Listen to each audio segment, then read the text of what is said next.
Hello, boys and girls. Friends and classmates, and I think all of you here. We tried very hard. We tried to lose our way. We tried to pass urine until we have no more urine. So that I don't have to speak. It doesn't work. It doesn't work. Okay, 1 year ago we were here.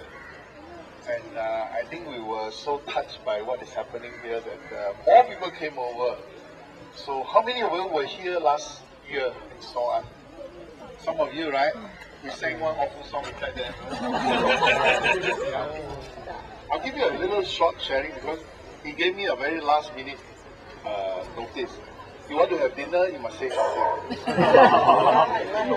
It doesn't change because every time you have to do something for it, you must work for it.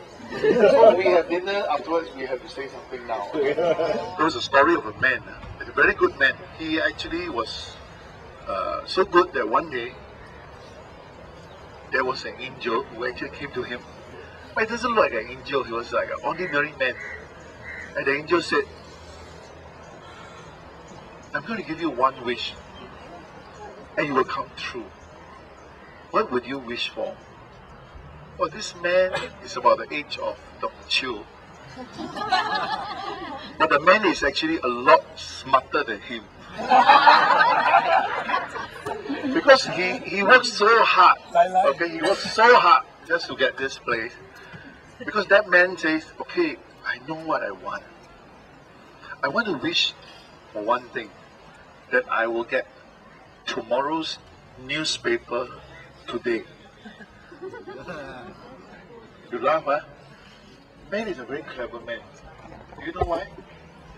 Every day he reads the newspaper of tomorrow, today.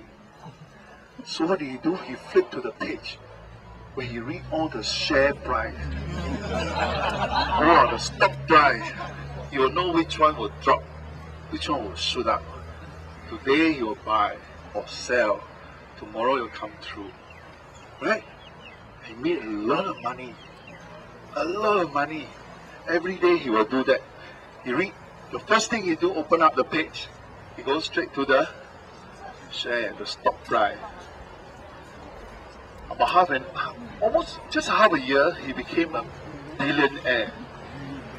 Billionaire, you know. Imagine this place about 10 times. Like that. Huh? So one day, he did the same thing. Monday morning, opened up, drink his coffee, he turned, then he saw everything that was going to come tomorrow. Just when he was going to be very happy, he turned to another page, and then he closed the newspaper. And he was very sad. He was very quiet. Do you know why? This is the first time he read the obituary. And in the obituary, he saw his face. He's going to die tomorrow.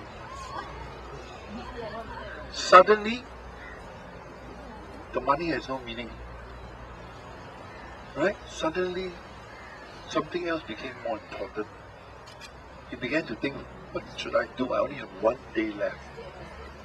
So tomorrow when you read the newspaper, do we all read the newspaper? Singapore newspaper, the first thing I do when I read the newspaper is to turn to the obituary page. Also to look whether my patient died or not. I mean sometimes. But when you read the obituary, it will bring you back to earth. That life is a very transient thing. That something else is more important than just going after money, going after fame, going after power. So today maybe I'll share with you a little bit of what we are trying to. It's not just a wish or an attempt, but what we should try to do when we think of giving. When we talk about giving, we always think of somebody who's very rich. The Lee Foundation, the Chu Foundation, the Su Foundation, the what foundation. Then you start giving out money. The first thing I want to tell you all is, and I actually said it to the government of Singapore before in the ministers, the thing we should teach our children, all the time in Singapore, they teach them how to save. Must learn how to save money. I told them the different thing. You must tell them, teach them how to give. Give when you are young. Give when you don't have. Give when you are not rich. Give when you have not had it yet. Because when you learn to give, when you haven't yet had it, then you're not giving out of abundance. What does it mean? You have a $100 million. You give $1 million. Sounds very big, right? $1 million. But what does it cost you? Nothing much. For a man who has $10 and he gave $5 to the lady who is actually, having no legs and trying to make a living, he gave up half, probably his lunch. He probably going to go hungry for lunch. And he gave out of his poverty, not out of his abundance. And that's very difficult. You see, in Singapore, if you watch, sometimes you've got a TV, right? In Singapore, you can get a channel. You will hear this, President's Charity Night. Last time we have NKF, National Foundation, the Kidney Foundation. And every year they will perform, they will do funny things to the body, to themselves, make it really painful and then they will make you call 1-900 112 1888, and they'll keep you asking to call, and then we donate money and donate money, and every year you keep coming back for that. Let's call it ATM. That's not good, because every year the money will be lost, you'll be gone, and you'll come back again. So the second lesson we should learn about giving is give a rod, not a fish. The money must make them have a fishing rod to teach them how to fish. You give them a fish, they'll be full today. Tomorrow you're hungry. So give wisely to enable people to become fishermen, that they can fish and make more money for the rest and other people. The third thing that we notice, that I want to share with you about giving, is the same thing. You see, people come, they give, they put their name, big name, their check, you see their check when they present, check, they're very big, check is very big. And then you got to go to the stage and give, so everybody can see who gave, how much you gave, why you gave.